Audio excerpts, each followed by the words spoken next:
Hi everyone, Gretchen Wegner from the Anti-Boring Approach to Powerful Studying here. And last spring, I had a client who broke his wrist. He was a seventh grader.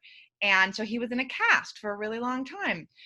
He and I had been working together specifically so that he could gain some better study skills, including note taking.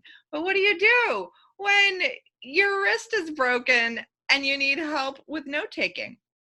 The good news is that I had already taught him a process for taking notes called thinking maps. Now, thinking maps are these are an organization, or is an organization that has come up with this amazing structure for how to teach students a variety of different graphic organizers.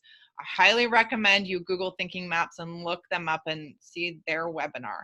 But anyway, this gives you an image of some of the maps that I taught him for how to look at his information that is in the textbook or that the teacher presented in the lecture that day, and how to represent it in graphic form. So even though this student had broken his wrist, his mom reported to me that he'd done really well on a test. And so we talked on the phone to figure out why. And what she said is that he had actually been able to imagine these different graphic organizers when they were looking over the material together in preparation for the test.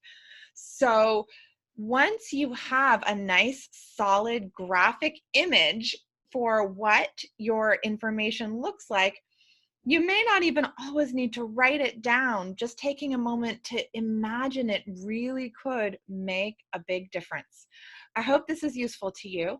And if you have any questions, I am always available at gretchen@gretchenwegner.com.